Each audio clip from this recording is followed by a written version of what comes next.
I'll talk about voting. Vote, everybody. Vote. I know the people that we've been voting for have been fucking us up for a long time, but everybody, vote. This is a picture from Georgia of the voting lines. According to this tweet, dozens of people have been saying it took nearly 4 hours. I've read reports that it's taken 6 hours. If you look back at the primaries, there were voting lines in Georgia that took like 10 hours or so. Oh my god, holy shit. My body is failing me. Um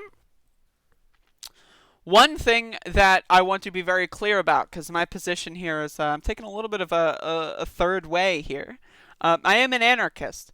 I am against Democrats and I am against Republicans. That being said, I still see the efficacy of voting, right? For me personally, right? Voting has always been relatively easy. Outside of the 2016 general election, I waited in line for 2 hours in Maryland to vote for not Hillary Clinton. I voted for Jill Stein. See, those are my credentials. I'm bringing my credentials. I don't like Democrats. Though, I live in North Carolina now, and given that North Carolina is a swing state, will vote for Joe Biden. Because I view voting as a tool in a toolbox. You just go do it, and then you spend the rest of your days doing other things to agitate against them. Get Biden in there, stop Trump, and then from that point onward, we will oppose him from day one, right? Now, here's another thing. I know there's a lot of people out there that want to vote for Donald Trump or like that don't like either of them but think Trump is the lesser evil because they're an accelerationist or they have some long-term fantasy, right, of like Trump will win or like. Now, here's the accelerationist position, right? And I got this from being on the Good Morning Comrade podcast. Robert was talking about this on there, so shout outs to them. The real accelerationist position would be to vote for Biden and then force Trump to try to cheat. And then if he cheats and then cheats successfully and retains power, right?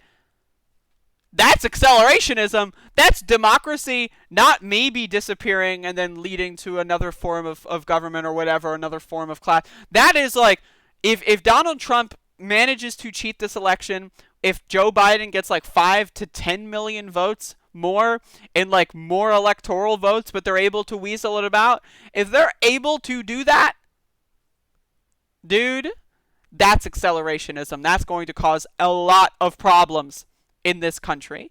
So if you're like my content might I don't think fucking CNN viewers are watching this shit. I think if there is an anarchist out there, someone in my persuasion, and you don't want to vote, if you don't want to vote because it takes too long, if you have something better to do or whatever, don't stress about it. I'm not here to fucking say, if you don't vote, I will kill you, right?